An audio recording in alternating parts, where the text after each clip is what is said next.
असलामुअलैकुम। Hot star सियासी डेरे दे खुश आमदीद। हजूर साड़ी दुआ है तुसी जिथे जिथे तशरीफ फरमाओ अल्लाह पाक तुहानू सारिਆਂ ਨੂੰ सेहत तंदुरुस्ती ता फरमावे ते जिथे जिथे तुसी बैठे जे अल्लाह पाक तुहानू सारिਆਂ ਨੂੰ अपने हिफ्ज़ो मान च रखे ते अल्लाह पाक तुहानू सारिਆਂ ਦੇ कारोबार च बरकत अता फरमावे।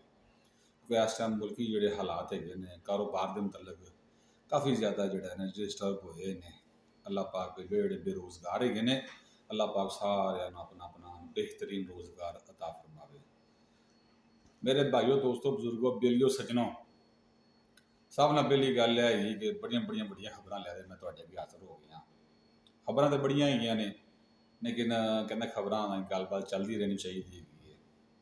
सब ना जी खबर है डॉक्टर यासमीन राशिद PTI की जी रहनुमा हैगी सी उन्होंने जमानत मिल गई है। बड़े 8-9 महीनों बाद साल 1.5 साल बाद जाके 9 मई के वाक़े अज मुलवस सन उन्होंने उन्होंने जमानत मिल गई है। नाल जिहड़ा है उमर सरफराज चीमा पंजाब का साबक गवर्नर ते अरशद चौधरी पंजाब का सदर PTI का इन्होंने भी जमानत मिल गई हैं। इनके बारे गुफ्तगू करांगे। दूसरी जी खबर हैगी है इमरान रियाज खान के खिलाफ जोड़े साफी सन इन्हों के खिलाफ काफ़ी मुकदमात जोड़े दर्ज कर लिते गए हैं। तो जोड़ा है ना PTI जी लाहौर हैगी है ना PTI लाहौर के जलसा नहीं कर सकेगी। फैसल वाडा ने जोड़ा है ना इनके मतलब इंकशाफ किया है उन्हें जलसा नहीं कर सकेगी। तो सब ने पहली खबर तो आने है कि तुम चैनल सबसक्राइब नहीं किया गया सबसक्राइब कर लो तो बैल आइकॉन के बटन में दबा दिया करो। यह तुम फेवर जी साड़ी आपके भरा मौलवी मोहम्मद राशिद कंबोह की कर सकते हैं। चलो जी खबर के आने हैं। सब ने पहली खबर है कि डॉक्टर यासमीन राशिद PTI की बड़ी जबरदस्त लीडर सन। कल अदालत इंसदाद दहशत गर्दी अदालत इन्होंने पेश किया गया। जज है ने जस्टिस अरशद जवेद साहब की अदालत इन्होंने इंसदाद दहशत गर्दी अदालत पेश किया गया। काफ़ी सवाल जवाब हुए। 9 मई के वाकयात इन्होंने जोड़ा है गिरफ्तार किया गया। बुजुर्ग खवातीन है खवातीन सन इन्हों जोड़ा है ना जमानत जोड़ा है ना रिहा कर दिता गया है। उन्होंने आखिया कि अगर जमानत इन्होंने दे दी जाए तो नाले वो कैंसर दी भी पेशेंट है ने उन्होंने जोड़ा है ना अपना रिहा करन दा अदालत ने हुक्म जारी कर दिता। उनके नाल जोड़ा है उनके नाल जोड़ा है ना उन्हें अपना अल्लाह तुहाडा भला करे उमर सरफराज चीमा साहब साबक पंजाब के जोड़े गवर्नर रहे हैं PTI दौर के। तीसरे जोड़े है अरशद चौधरी ये पंजाब के सदर रहे हैं PTI के। इन्हों की भी जमानत जोड़िया उम्मीद कन्फर्म हो जावनदियाँ या हो चुकी होंदियाँ। तो इन्हों जोड़ा है ना जमानत जोड़ा उनके नाल जोड़ा PTI के जोड़े है शाह महमूद कुरैशी साहब उन्होंने भी जमानत 19 सितंबर तक मुलतवी कर दी गई। 19 सितंबर तक उन्होंने जमानत मुलतवी कर दी गई है। उनके मतलब काफ़ी ज़्यादा जोड़ा है ना उन्होंने ये बहाम पैदा किया है। बाकी कोई गल नहीं जिस तरह की जिमें जिमें जमानत होंदियाँ ये मामला जिंदगी के चलते रहते ठीक है ना। साढ़ा एक दोस्त सी तो कहता होंदा सी कि यार दुनिया के ना चंगे माड़े वक्त आते रहते हैं। इस तरह अगर इंसान के उत्ते बुरा वक्त ना आए तो बंदा अच्छिया तो बुरिया किवें पहचान लवे। इस तरह एक PTI के दौर एक नवाज शरीफ मियाँ मोहम्मद नवाज शरीफ साहब का दौर आया बड़ा बुरा दौर आया सारी पार्टी छड़ चली गई पर उन्होंने इस चीज़ को सबक नहीं हासिल किया गया। इस तरह जोड़े बंदे तो PTI भी आई है इनके भी एक बुरा वक्त चलता पाया लेकिन ये भी इस बुरे वक्त को सबक हासिल नहीं करते पे। सानू चाहिए है कि साढ़े दे कोई बुरा वक्त आए या कोई मामलात हो असी उनके तो सबक हासिल करिए। तो साढ़े के यही तुहाडी भी गुजारिश है किसी का कोई चंगा माड़ा वक्त आ जाए उन्होंने चाहिए कि उनके तो सबक हासिल करे। अल्लाह वाले फरमाते हैं कि जोड़ा बंदा बुरे वक्त तो सबक हासिल कर लेंदा है ना फिर वो बुरा वक्त सबक नहीं रहिंदा है इंसान वास्ते जज़ा बन जाता है। इस वास्ते असी मुबारकबाद पेश करा डॉक्टर यासमीन राशिद नूं इन्हें जमानत कन्फर्म हो गई ने। अल्लाह पाक खैर खुशी नाल अपने अपने घर जावन। अल्लाह पाक दोबारा इन्होंने अच्छे काम की करने की तौफीक अता फरमावे पुठे सीधे कामों तो अल्लाह पाक इन्हों दूर फरमावे। दूसरी खबर तो आने इमरान रियाज खान ये बड़े बड़े साफी ने PTI के JLA कारकुन है ने ਇਹਨਾਂ ਦੇ ਖਿਲਾਫ ਕਾਫੀ ਪਰਚੇ ਜਿਹੜੇ ਹੈਗੇ ਨੇ ਦਰਜ ਹੋ ਗਏ ਨੇ। ਇਹਨਾਂ ਦੇ ਖਿਲਾਫ ਜਿਹੜਾ ਪਹਿਲਾ ਪਰਚਾ ਹੋਇਆ ਹੈ, ਕਰਪਸ਼ਨ ਦਾ ਪਰਚਾ ਦਰਜ ਹੋਇਆ ਹੈ।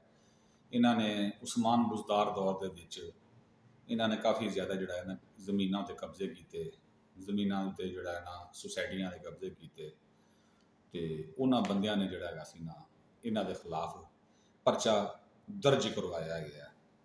ਪਰਚਾ ਉਹਨਾਂ ਨੇ ਇਹਨਾਂ ਦੇ ਖਿਲਾਫ ਦਰਜ ਕਰਵਾਇਆ ਗਿਆ। ਤੇ ਵੈਸੇ ਇੱਕ ਗੱਲ ਹੈਗੀ, ਜਿਹੜਾ ਉਸਮਾਨ ਬੁਜ਼ਦਾਰ ਹੈਗਾ ਸੀ ਨਾ, ਉਹਦੇ ਤੇ ਇੱਕ ਗੱਲ ਤੇ ਬੜਾ ਖੁਸ਼ ਹੈਗਾ, ਇਹ ਵਾਹਦ PTI ਦਾ ਜੀਐਲਆ ਸੀ ਜਿਹਨੇ ਕੋਈ ਗੱਲ ਨਹੀਂ ਕੀਤੀ। ਇਸ ਤੋਂ ਇਹਤਰਾਮ ਨਾਲ ਆਇਆ ਤੇ ਇਸ ਤੋਂ ਇਹਤਰਾਮ ਦੇ ਨਾਲ ਵਾਪਸ ਚਲਾ ਗਿਆ।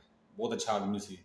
ਅਸੀਂ ਕਦੇ ਵੀ ਉਹਦੇ ਕੋਲੋਂ ਜਿਹੜਾ ਹੈਗਾ ਨਾ ਐਸੀ ਕੋਈ ਬਦਤਮੀਜ਼ੀ ਵਾਲੀ ਬਾਤ ਜਾਂ ਉਹਦੀ ਕੋਈ ਵੀ ਬਾਤ ਨਹੀਂ ਸੁਣੀ ਉਹਨਾਂ ਕੋਲੋਂ। ਅੱਛੇ ਆਦਮੀ ਸਨ। ਚਲੋ ਆਦੀ ਵਜ਼ੀਰ ਅੱਲਾ ਭੁਗਤਾਈ ਤੇ ਘਰੋਂ ਘਰ ਹੀ ਚਲੇ ਗਏ। ਅਸੀਂ ਇਹੀ ਕਹਾਂਗੇ ਅੱਲਾਹ ਪਾਕ ਉਹਨਾਂ ਨੂੰ ਵੀ ਜਜ਼ਾਏ ਖੈਰ ਅਤਾ ਫਰਮਾਵੇ। ਚਲੋ ਹੋਰ ਕੋਈ ਕੰਮ ਚੰਗਾ ਕੀਤਾ ਜਾਂ ਨਹੀਂ ਕੀਤਾ, ਕਿਸੇ ਬੰਦੇ ਨੂੰ ਜ਼ਬਾਨ ਦੇ ਨਾਲ ਦੁੱਖ ਤਾਂ ਨਹੀਂ ਦਿੱਤਾ ਗਿਆ। ਉਹਨਾਂ ਦੇ ਦੌਰ ਦੇ ਵਿੱਚ ਕਾਫੀ ਜ਼ਿਆਦਾ ਇਹਨਾਂ ਨੇ ਜਿਹੜਾ ਹੈਗਾ ਇਹਨਾਂ ਰਿਆਜ਼ ਖਾਂ ਆਰਾ ਨੇ, ਦੂਈਆਂ ਨੇ, ਕਾਫੀਆਂ ਨੇ ਜਿਹੜਾ ਇਹਨਾਂ ਦੇ ਕਾਫੀ ਜ਼ਮੀਨਾਂ ਦੇ ਕਬਜ਼ੇ ਕੀਤੇ, ਸੁਸਾਇਟੀਆਂ ਦੇ ਕਬਜ਼ੇ ਕੀਤੇ। ਇਹ ਸਾਰਾ ਕਬਜ਼ਾ ਮਾਫੀਆ ਗਰੁੱਪ ਸੀ। ਪਤਾ ਨਹੀਂ ਇਹਨਾਂ ਨੂੰ ਕੀ ਹੋ ਗਿਆ ਸੀ PTI ਵਾਲਿਆਂ ਨੂੰ। ਇਹਨਾਂ ਨੇ ਆਖਿਆ ਪਤਾ ਨਹੀਂ ਦੁਬਾਰਾ ਆਉਣਾ ਜਾਂ ਨਹੀਂ ਆਉਣਾ, ਲੁੱਟ ਲੋ ਜੋ ਲੁੱਟਿਆ ਜਾਂਦਾ ਹੈਗਾ ਜੀ। ਬਸ ਅੱਲਾ ਇਹਨਾਂ ਨੂੰ ਹਦਾਇਤ ਦੇਵੇ ਸਾਰਿਆਂ ਨੂੰ। ਦੂਸਰਾ ਇਹਨਾਂ ਦੇ ਖਿਲਾਫ ਪਰਚਾ ਹੋਇਆ ਹੈ ਕਿ ਔਰਤਾਂ ਨੂੰ ਇਹਨਾਂ ਨੇ ਸਾਈਬਰ ਕ੍ਰਾਈਮ ਵਾਲਿਆਂ ਨੂੰ ਉਹਨਾਂ ਨੇ ਪਰਚਾ ਕੀਤਾ ਇਹਨਾਂ ਦਾ। ਇਹ ਔਰਤਾਂ ਨੂੰ ਹਰਾਸਾਂ ਕਰਦੇ ਨੇ, ਬਲੈਕਮੇਲ ਵੀ ਕੀਤਾ ਜਿਹੜਾ ਹੈਗਾ ਨਾ, ਕਾਫੀ ਜ਼ਿਆਦਾ ਔਰਤਾਂ ਨੂੰ ਬਲੈਕਮੇਲ ਕੀਤਾ ਜਾਂ ਹੋਰ ਕੋਈ ਮਾਮਲਾਤ ਹੋਏ ਨੇ। ਜ਼ਾਹਰੀ ਗੱਲ ਹੈ ਜਦੋਂ ਫਿਰ ਬੰਦਾ ਪੁੱਠੇ ਸਿੱਧੇ ਕੰਮ ਕਰਦਾ ਹੈ ਜਾਂ ਮਾਮਲਾਤ ਕਰਦਾ ਹੈ, ਕੋਈ ਸਿਆਸੀ ਪਰਚੇ ਵੀ ਹੋ ਜਾਂਦੇ ਨੇ, ਕੋਈ ਦੂਸਰੇ ਪਰਚੇ ਵੀ ਹੋ ਜਾਂਦੇ ਹੈਗੇ ਨੇ। ਤੇ ਇਮਰਾਨ ਰਿਆਜ਼ ਖਾਨ ਸਾਹਿਬ ਤੇ ਇਹਨਾਂ ਨੇ ਕਾਫੀ ਤੋਂ ਨਿਕਲਣ ਦੀ ਕੋਸ਼ਿਸ਼ ਕੀਤੀ ਹੈ, ਲੇਕਿਨ ਹੁਕੂਮਤ ਨੇ ਉਹਨਾਂ ਨੂੰ ਇੱਥੋਂ ਜਾਣ ਨਹੀਂ ਦਿੱਤਾ। 2-3 ਵਾਰੀ ਕੋਸ਼ਿਸ਼ ਕੀਤੀ ਉਹਨਾਂ ਨੇ ਇੱਥੋਂ ਨਿਕਲਦੇ ਦੁਬਈ ਚਲੇ ਜਾਈਏ ਜਾਂ ਕਿਸੇ ਹੋਰ ਮੁਲਕ 'ਚ ਚਲੇ ਜਾਈਏ, ਲੇਕਿਨ ਗੌਰਮੈਂਟ ਨੇ ਇਹਨਾਂ ਨੂੰ ਨਹੀਂ ਜਾਣ ਦਿੱਤਾ। ਸਾਡੇ ਮਿੱਠੇ ਪਿਆਰੇ ਫੌਜ ਵਾਲਿਆਂ ਨੇ। ਅੱਛੀ ਬਾਤ ਹੈਗੀ ਹੈ, ਸਾਰੀ ਗੱਲ ਹੈ। ਤੁਸੀਂ ਆਪਣਾ ਜਿਹੜਾ ਵੀ ਇੱਥੇ ਮਾਮਲਾ ਹੈਗਾ ਹੈ, ਤੁਸੀਂ ਸਾਫ਼ ਹੀ ਹੈ, ਆਪਣੇ ਆਪ ਨੂੰ ਕਲੀਅਰ ਕਰੋ ਤੇ ਕਲੀਅਰ ਕਰਦੇ ਭਾਵੇਂ ਦੁਨੀਆ ਜਿਹੜੇ ਮਰਜ਼ੀ ਮੁਲਕ ਜਾਓ। ਲੇਕਿਨ ਪਾਕਿਸਤਾਨ ਦੀ ਕਿੰਨੀ ਆਵਾਮ ਹੈਗੀ ਜਿਹਨੇ ਆਪਣੇ ਆਪ ਨੂੰ ਕਲੀਅਰ ਕੀਤਾ, ਦੁਨੀਆ ਦੇ ਕਈ ਮੁਲਕਾਂ 'ਚ ਲੱਗੀ ਫਿਰਦੀ ਹੈਗੀ ਹੈ। ਤੇ ਮੈਨੂੰ ਉਮੀਦ ਹੈ ਇੱਕ ਅੱਧੇ ਹਫ਼ਤੇ 'ਚ ਗ੍ਰਿਫਤਾਰ ਹੋ ਜਾਣਗੇ। ਉਮੀਦ ਹੈ ਗ੍ਰਿਫਤਾਰ ਹੈ, ਜਲਦੀ ਇਹਨਾਂ ਦੀ ਗ੍ਰਿਫਤਾਰੀ ਹੋ ਜਾਵੇਗੀ। ਤੇ ਬਾਕੀ ਜਿਹੜਾ ਹੈਗਾ ਨਾ ਅੱਲਾਹ ਪਾਕਿਸਤਾਨੀ ਫਰਮਾਵੇ ਇਹਨਾਂ ਵਾਸਤੇ। ਇੱਕ ਹੋਰ ਜਿਹੜੀ ਖਬਰ ਸੀ, ਜਿਹੜੇ ਨਾ ਖੈਬਰ ਪਖਤੂਨਖਵਾ ਦੇ ਵਿੱਚ ਇੱਕ ਮਸ਼ੀਰ ਹੈਗੇ ਨੇ ਐਂਟੀ ਕਰਪਸ਼ਨ ਦੇ। ਅਸੀਂ ਤਾਂ ਯਾਰ ਪਹਿਲੀ ਵਾਰੀ ਉਹਦਾ ਸੁਣਿਆ ਹੈਗਾ, ਮਸ਼ੀਰੇ ਐਂਟੀ ਕਰਪਸ਼ਨ। ਖੈਬਰ ਪਖਤੂਨਖਵਾ ਦੇ ਵਿੱਚ ਮਸ਼ੀਰੇ ਐਂਟੀ ਕਰਪਸ਼ਨ ਹੈਗੇ ਨੇ, ਕੋਈ ਨਾਂ ਨਹੀਂ ਉਹਨਾਂ ਦਾ ਪਤਾ ਚੱਲਿਆ ਗਿਆ। ਤੇ ਉਹਨਾਂ ਨੇ ਜਿਹੜਾ ਹੈਗਾ ਨਾ FIA ਨੇ ਸਾਈਬਰ ਕ੍ਰਾਈਮ ਦੇ ਵਿੱਚ ਉਹਨਾਂ ਦਾ ਵੀ ਪਰਚਾ ਦਰਜ ਕਰਵਾ ਦਿੱਤਾ ਗਿਆ। ਉਹ ਵੀ ਇਹੋ ਜ਼ਮੀਨਾਂ ਦੇ ਮਾਮਲਾਤ, ਤੀਏ ਮਾਮਲਾਤ, ਇਮਰਾਨ ਰਿਆਜ਼ ਖਾਨ ਦੇ ਨਾਲ ਕਾਫੀ ਜਿਹੜੇ ਮੁਕੱਦਮਾਤ ਦਰਜ ਹੋਏ ਨੇ। ਅਸੀਂ ਆਹੀ ਦੁਆ ਕਰਾਂਗੇ ਸਾਰਿਆਂ ਵਾਸਤੇ ਜਿਨ੍ਹਾਂ ਦੇ ਖਿਲਾਫ ਗਲਤ ਪਰਚੇ ਹੋਏ ਨੇ, ਅੱਛੇ ਸਹੀ ਪਰਚੇ ਹੋਏ ਨੇ, ਇਹ ਆਪਦੀਆਂ ਸਜ਼ਾਵਾਂ ਜਜ਼ਾਵਾਂ ਦੁਨੀਆ ਦੇ ਭੁਗਤਦੇ ਹੀ ਜਾਵਣ।